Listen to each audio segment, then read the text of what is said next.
coming to you live and in color tonight.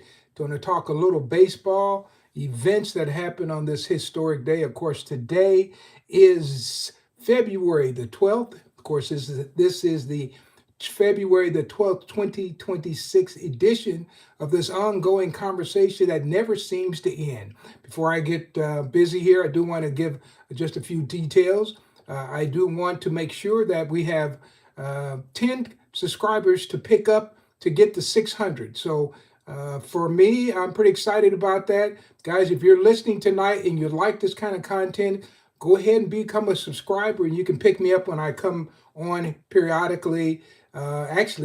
Periodically for me right now, it's about every day. I have all kind of information and stories and history that you need to know, and I want to be the one who shares it with you. So this is some interesting things just trying to get set up here, okay? So let's go ahead and get started with the broadcast. Once again, if you're joining, let me know where you're joining from, and we can have this conversation, man. We can have a good time.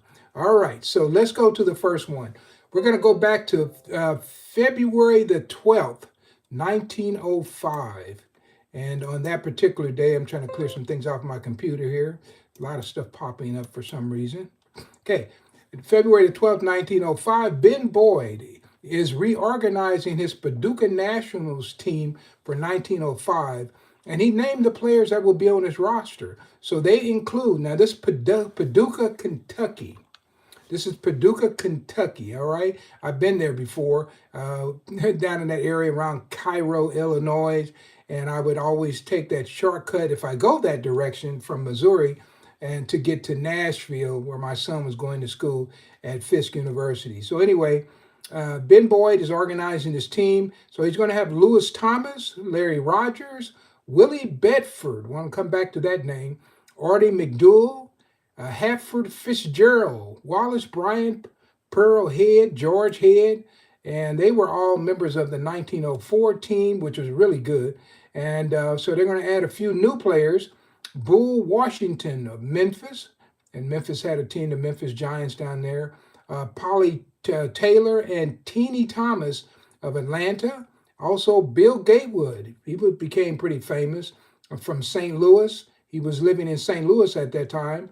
And Pete Caldwell of Paducah. So he was somebody in that town. So the reason I say you want to remember Bedford, because Bedford would go on and play for the Cuban Giants. And I don't know if you remember this. I gave this detail back in August.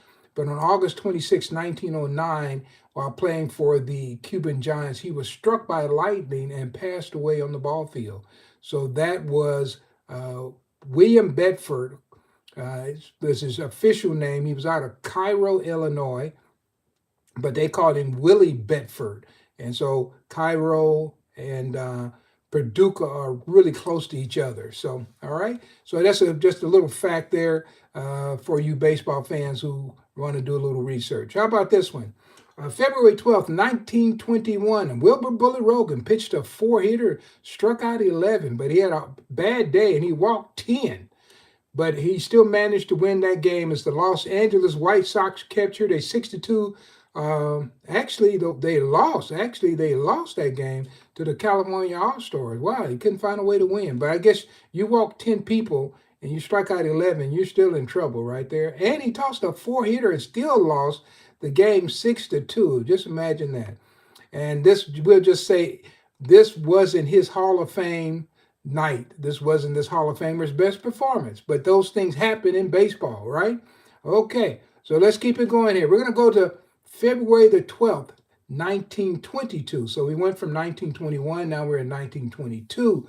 And Hurley McNair tossed a 13-hit complete game victory to defeat Bob Musial's All-Stars, which included his brother Irish Musial, in a 13-7 seventh-day victory at Los Angeles, California. Probably played at Los Angeles White Sox Park. Now, McNair played for the Kansas City Monarchs, played for the Gilchrist Union Giants, played for the Detroit Stars. He was just a good ball player. He went back. He was out of Texas. He was out of Marshall, Texas. But he really became big time in my hometown, Kansas City, Kansas. He came there in 1911 and pitched a game against the Kansas City Blues that went 0-0 tie game in the extra innings.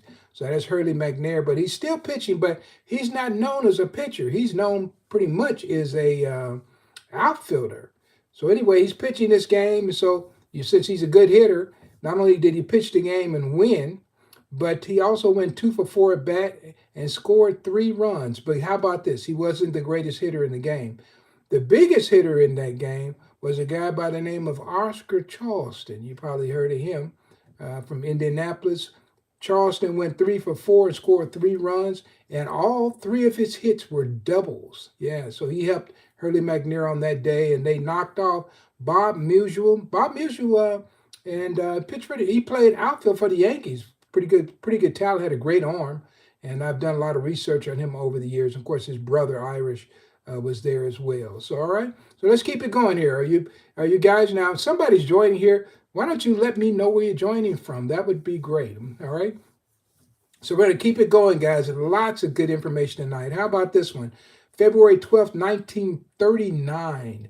We have Jackie Robinson of Pasadena Community College, a college football star and the AAU Junior College Broad Jump Champion, announced that he would enter UCLA next semester.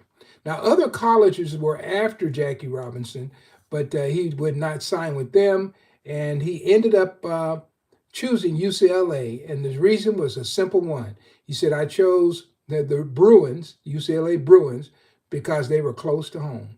And that was Jackie Robinson. So I'm going to cut this broadcast right here, and I may come back. But I just want to let you know that this is Phil Dixon's This Day in Black Baseball History, and we're looking at the February 12th, 2026 edition of this ongoing conversation. So, guys, I hope you've enjoyed that. It's a short one tonight, and I will be back.